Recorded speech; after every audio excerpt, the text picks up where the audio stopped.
My mother told me I was banned from her annual charity gala because my job as a waitress would lower the tone. What she didn't know was that my husband had already paid for the entire event. For as long as I can remember, my mother Eleanor's world has been governed by appearances. Our family wasn't just a family, we were a brand, and she was the tireless CEO. Every holiday, every vacation, every Sunday brunch was a performance for an unseen audience. Her obsession with status crystallized when I chose my own path. I decided to put myself through a degree program by working as a waitress. To her, this wasn't a display of independence. It was a public declaration of failure.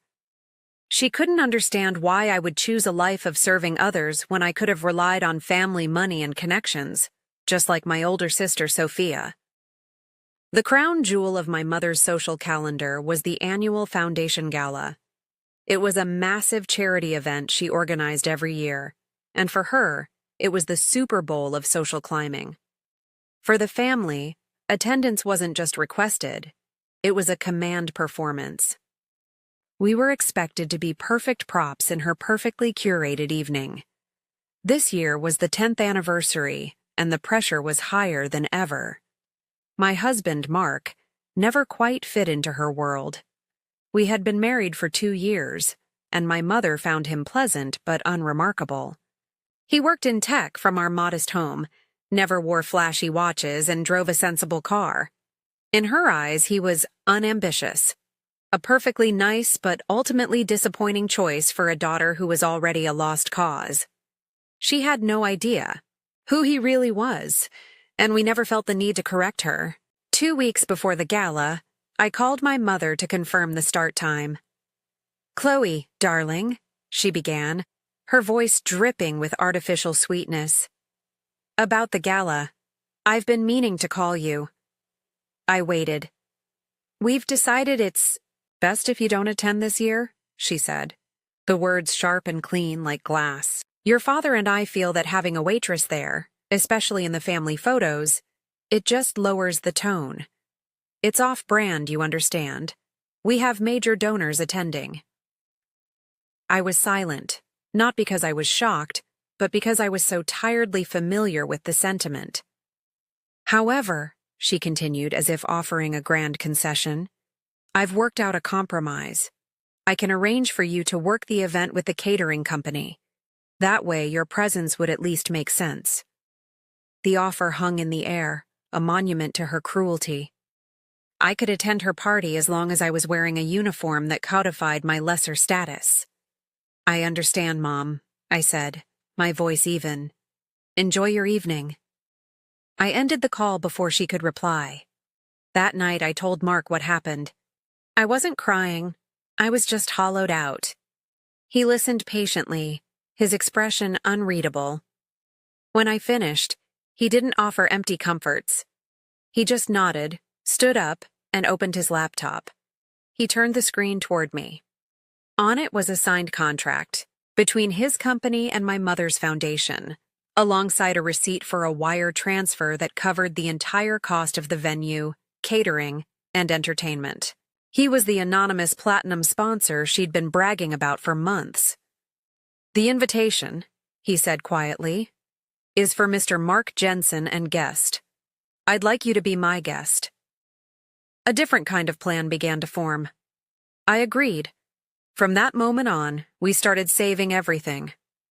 The first thing I did was screenshot my mother's text messages from the past few days, including one that reiterated her compromise for me to work the gala. Mark then forwarded me the entire email chain between his family office and the foundation. His assistant had been meticulous. Every email clearly stated that the donation was to remain anonymous. The name Mark Jensen was used for correspondence, but there was no mention of his company's well-known name. The evidence was clean, clinical, and undeniable. A few days later, my sister Sophia called. She was the family's golden child and my mother's loyal lieutenant. "Chloe, you really need to apologize to Mom," she said, skipping any greeting. "She's so upset. You know how much this gala means to her. She uninvited me because of my job, Sophia. I replied, keeping my voice flat. Oh, don't be so dramatic, she scoffed. She just wants everything to be perfect. You're making this all about you. There was no point in arguing. I had spent years trying to explain my perspective to Sophia, and it had never once broken through her wall of willful ignorance. Okay, Sophia, I said. I ended the call. There was nothing more to say. Arguing with them was like wrestling with smoke. The only way to win was not to play. That weekend, Mark and I drove out to the mountains. We went on a long hike, the air crisp and clean. We didn't talk about my mother or the gala. We talked about his latest coding project and my upcoming exams. It was a necessary reminder that our life, the one we had built together, was peaceful and existed entirely outside of her drama. The following week, the final pieces of the plan clicked into place. Mark's assistant sent a brief, polite email to Mr. Davis, the venue manager at the Grandview Hotel. It was a simple logistics check confirming arrival times. Tucked at the end was a single request. As the evening's primary benefactor, Mr. Jensen requested that his and his guests' place cards be seated at the head table, directly next to the foundation's chairwoman, Eleanor. The confirmation came back within the hour. The midpoint of our quiet campaign arrived in my inbox a few days later. My mother had emailed the whole family the final VIP guest list as a PDF attachment. Her email was full of exclamation points and boasts about the important people attending. I scanned the document. My name, Chloe, was nowhere to be found. But there, under the head table section, was a prominent entry. Mr. Mark Jensen +1. She had no idea. The two pieces of information existed in her mind, completely separate from each other. My band waitress daughter and the mysterious, generous Mr. Jensen who had saved her gala. She couldn't see the connection, and her blindness was more telling than any argument I could ever make. The day before the event, my phone buzzed with a text from her. I'm warning you, Chloe, do not show up and cause a scene tomorrow. Don't you dare ruin this for me! I didn't reply. I just left her on read. That afternoon, I went out and bought a dress. It was a simple, elegant gown in a deep midnight blue. It wasn't flashy or ostentatious. It felt less like a costume for a party and more like armor. On the night of the gala, a quiet calm settled over me as we got ready. Mark wore a classic black tuxedo. He looked handsome, but more importantly, he looked like himself. He was the same man I had coffee with every morning. The same man who fell asleep reading books on programming languages. We pulled up to the Grandview Hotel's valet. The entrance was glittering with lights and swarming with people in expensive clothes.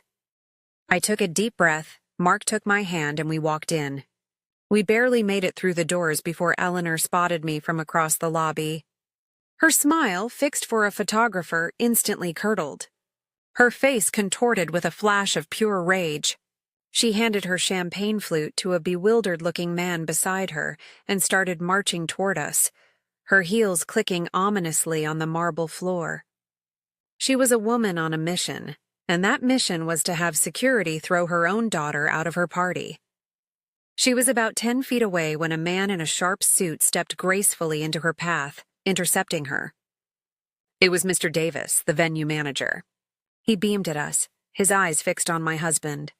Mr. Jensen, it is an honor to finally meet you in person, he said, shaking Mark's hand vigorously. On behalf of the entire Grandview staff, thank you for your foundation's incredible generosity. We are all at your service tonight. Eleanor stopped dead. She stared at Mark, then at me, then back at Mark. You could see the gears turning in her head, the name Jensen finally connecting to the man standing beside the daughter she had just banned. The blood drained from her face. She looked like she had seen a ghost. Mr. Davis, oblivious, continued. We have your table ready. Right this way. We were escorted past my frozen mother directly to the head table at the front of the grand ballroom. Our place cards were exactly where we had requested, right beside hers. She eventually followed, taking her seat as if in a trance. She leaned toward me, her voice a furious whisper. What have you done? Before I could answer, a man sat down on her other side. He was a prominent board member of her foundation, a man she desperately needed to impress. He greeted her cheerfully, and she was forced to turn away from me and put her public smile back on. She was trapped. For the rest of the evening, she had to sit there, making pleasant conversation, while her band waitress daughter and the billionaire benefactor she had insulted sat beside her. We were polite and cordial to everyone. We ate our dinner, we listened to the speeches, and we clapped at all the appropriate times. I even made small talk with the board member, who commented on the lovely salmon. "The salmon is excellent, isn't it?" I agreed. We did not give my mother the scene she expected. We simply existed, calmly and politely, in the space she had forbidden me from entering. We left before the dancing started. We stood up, thanked the people at our table for the lovely evening, and walked out. We didn't say a single word to Eleanor or Sophia. There was nothing left to say. The next morning, Mark's office sent a formal letter to the foundation's board. It was brief and professional. It stated that due to a fundamental misalignment of values that had become apparent, his company would be withdrawing all future financial commitments. My phone started blowing up with frantic calls and tearful voicemails from my mother and sister, full of accusations and twisted apologies. I didn't listen to them. I just blocked both of their numbers. The resolution wasn't loud or dramatic. It was quiet. A week later, to celebrate, I took Mark out to dinner at the high-end restaurant where I work. I requested a table in a colleague's section, and at the end of the meal, I paid the bill with the money I had earned on my own. It was a simple gesture, a quiet celebration of a life built on my own terms. My uniform was never the source of her shame. Her judgment was,